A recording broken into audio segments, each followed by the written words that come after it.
Para analizar a fondo este tema, hacemos contacto con Stephanie Enaro, consultora, profesora y también columnista, quien hoy nos obsequia algunos minutos para platicar de este tema. Y comenzaría preguntándote, obviamente este fenómeno no es nuevo, tiene ya varias décadas afectando tanto a Centroamérica como a México y a Estados Unidos. ¿Qué está pasando al tener nuevas cifras récord en cuestión de detenciones? ¿Estamos hablando de un aumento en la crisis humanitaria, en la crisis por la migración, Stephanie? Hola, ¿qué tal? Antes que nada, un saludo para ti, para todo tu auditorio. A ver, mira, hay varios factores que tomar en cuenta.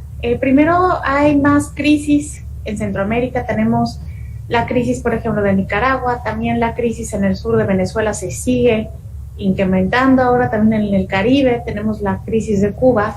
Y este contexto de pandemia hay que agregarle que la economía de la mayoría de los países se está haciendo pues más pequeña y muchas personas están sin empleo. Entonces esto incrementa la necesidad de las personas de salir de sus países, porque hay que recordar que nadie migra porque quiere. Todo el mundo migra por necesidad y eso es lo que está pasando.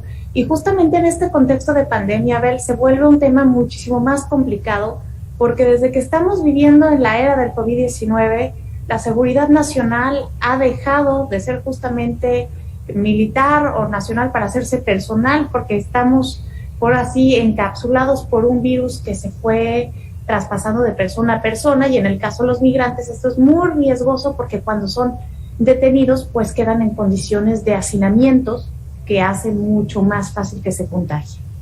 Claro.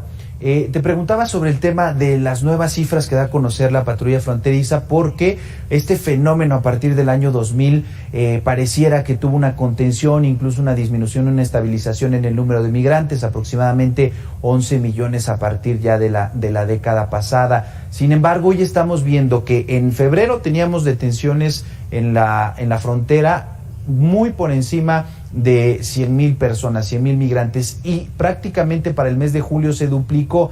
Estamos a la espera de un movimiento aún mayor, sobre todo con estos factores que mencionas, no solamente ya de Centroamérica, sino incluso de Sudamérica.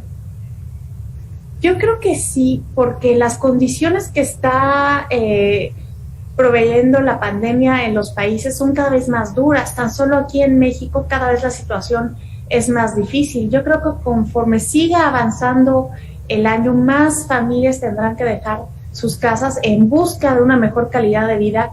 Y hay que recordar, a ver, la posición de nuestro país, porque todo el mundo tiene un sueño americano, pero hasta ahora pocos tienen un sueño mexicano. Entonces nuestro país permanece como un país de tránsito, pero el hecho de que Estados Unidos tenga sus fronteras cerradas cambia mucho las cosas, hace que muchos permanezcan en México y que también nosotros tengamos que adaptarnos a la cultura de esas personas que llegan, porque no es fácil, tenemos una cultura muy fuerte, y justamente ese discurso que nosotros tenemos de cuando los mexicanos van a Estados Unidos, pues ahora se nos está regresando, porque vemos que los mexicanos no nos comportamos diferente a cómo se comportan los estadounidenses con los mexicanos cuando llegan a Estados Unidos, y que además es bastante peligroso para ellos, Abel, atravesar nuestro país. Tenemos que son afectados por violaciones, secuestros, extorsiones, y todo esto complica muchísimo más el panorama.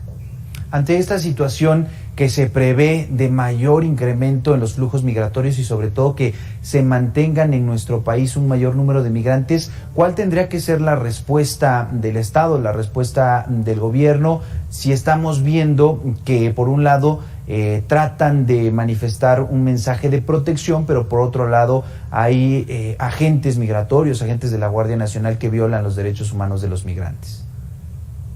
Yo recomendaría que se hicieran dos cosas muy puntuales, Abel.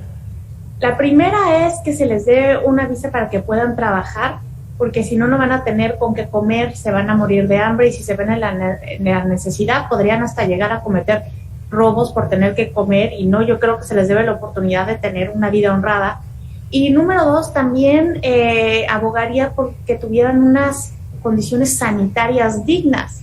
El hacinamiento no nos va a llevar a ningún lado. Entre menos personas se contagien, ya sean nacionales o internacionales, es más seguro para todos aquellos que se encuentran en nuestro territorio. Finalmente, Stephanie, en el discurso de campaña, en su momento Joe Biden tomó como bandera el tema migratorio. Incluso hay una propuesta de prácticamente dar la ciudadanía a los migrantes sin documentos. ¿En este momento ya no es una prioridad este tema? Pero lo que comentas es muy cierto. Se calculaba que bajo esa premisa se le iba a dar la ciudadanía a aproximadamente 11 millones de migrantes. No obstante, por las circunstancias en que está atravesando el país, que no puede contener la pandemia, que los casos no bajan, que está teniendo un desastre en política exterior en Afganistán, creo que desgraciadamente este tema ha sido relegado a un segundo plano y que además, viniendo cerca las elecciones de medio término, no será tan fácil de aprobar por los republicanos. Perfecto. Estefanía Enaro, muchísimas gracias por estos apuntes, por participar en Mega Noticias como siempre. A ti, Abel, que tengan una excelente noche. En tanto se incrementa el flujo de migrantes por Veracruz y bueno, desafortunadamente también aumenta